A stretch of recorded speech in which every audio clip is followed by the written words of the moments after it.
Good morning po sa inyong lahat mga kapatid. Etong nakakatawa kasi anong petsa pa lang.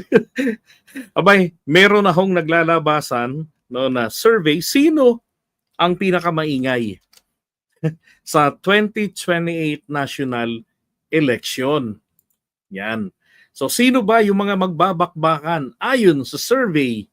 Okay? Hindi po ito survey ng Pulse Asia ha. Hindi yan sa kanila. So, ang gumawa po ng survey na ito ay ang Tangere Acquisition Apps. Okay. Okay, sabi nito, 2028 Presidential Preferential Survey, ilan nung ang kanilang sample size, 1,800. Okay, so kinonduct ito noong May 20 up to 21, 2025. May margin of error na 2.48%. I don't know kung anong ibig sabihin yan. Basta ang alam ko lang, maaaring may pagkakamali sila. Okay, so number sa 29 points or percentage, nako, 8 lang ang nilamang niya kay Lenlen. Pinanay Lenny. Yan, si Sarah at si Lenny ang leading at napakalaki naman po ng agwat ni Mr. Malasakit. At eto naman po, kung kayo po ay salbahe, mag-ingat kayo, baka kayo po ay matulfo sa Senado, 11%.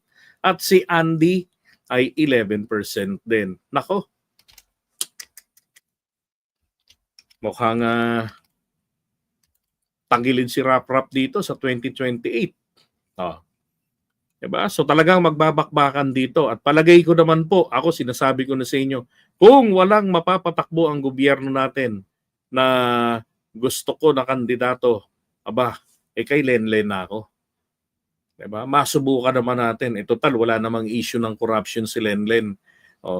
Yung palutang-lutang niya lang nung nakaraan, paulit-ulit yung kanyang sinasabi. Yung last word na binanggit niya, ulit-ulitin niya. Yun lang yung problema niya nun. Diba? Pero pagdating dun sa may nagagawa ba, di hamak na mas may nagagawa naman siya kumpara dun kay Sarah. Diba? Sabi ni Ann Subera, walang qualified. Para sa akin, qualified yan si Lenny. Kasi naranasan niya. Importante kasi may kakayanan na na may magpatakbo ng bansa.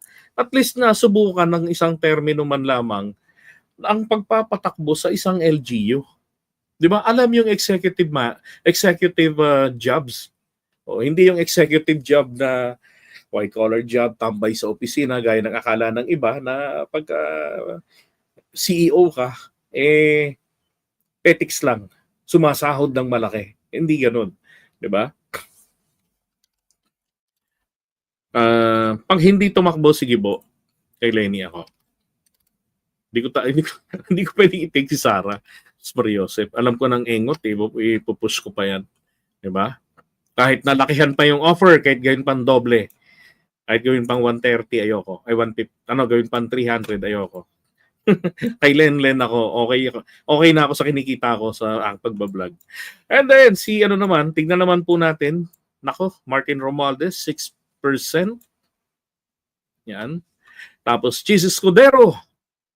Ako palagay ko si Chis hindi ho ito mga ngahas na tumakbo pagka-presidente. Ganon din si Robin Padilla. Ay, nako, San Panelo, ano ba to? Gagawin mo presidente. 3 puntos lang. Di ba? At isang malaking insulto naman ito para kay Robin Padilla. Pinantayan lang siya ni Chis Escudero. Di ba? Insulto yan para kay Robin. And then si Martin Romualdez, the poor boy, wala na. Pagdating po sa national politics, tagilid na ang karir nito. Bakit? Sa daming uto-utong Pilipino Di ba't maagang sinunog ito ng kampo ng mga Duterte? Si Martin Romualdez. Nalala ko lang din, binudol ito ni Digong noon. Nung dalawang hayok sa kapangyarihan na maging House Speaker, nung 18th Congress, etong si Boy 10KE at saka si yung naka-term sharing niya. 'Di ba? So pumunta sila kay Digong, si Martin ang meron pong pinakamaraming pledge ng mga kasama sa Kongreso na gawing House Speaker.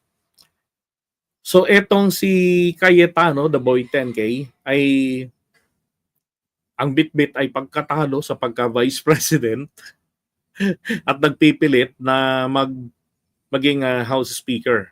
Diba? Tapos si Velasco naman, ngayon, ginawa ng Pangulo, dati si Duterte, binigay dito sa kanilang dalawa ang term sharing.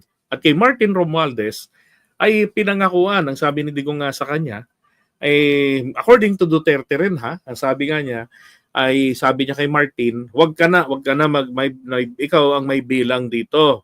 Maraming pledge sa'yo. Pero, paubaya mo na yan sa kanila. Na Alan, wag ka nang maghabol dyan. Now, Martin, should you? Magkaibigan tayo. Sabi niya, ganun. Magkaibigan tayo. So, should you run for Vice President,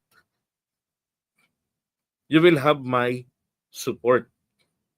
Ito naman si Martin, naniwala. Bumigay.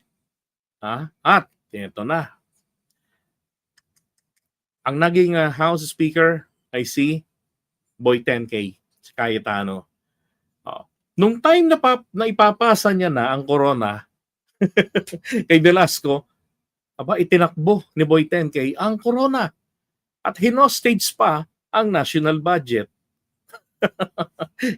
Kay Lord Alan Velasco. Yan, thank you Kyoto Higurashi.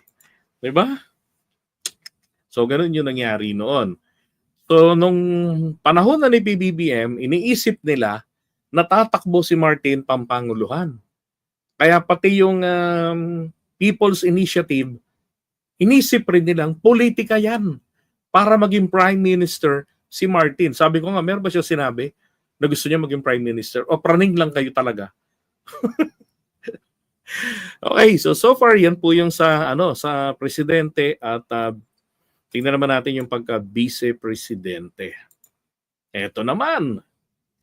So Bongo ang nangunguna, 36%, Bam Aquino, diferensya ng 10%, at eto naman po si Rap Rap.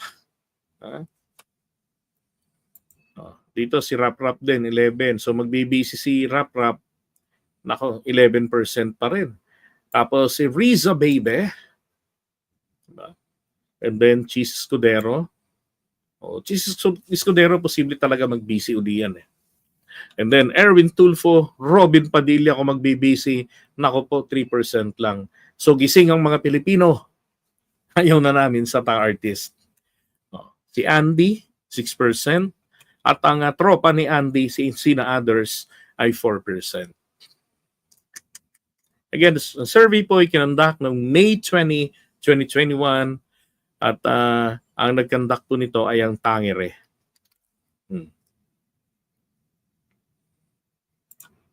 Yeah, for higher position ni Riza, di ba? Mag-busy siya. So, kumbaga, Leni Robredo, Riza Ontiveros. Yan, ang maganda. Yan kapag hindi po tumakbo si Gibo. Okay, sa 2028. Alright. So, iwan na muna natin to. At magpapasurvey din ako niyan.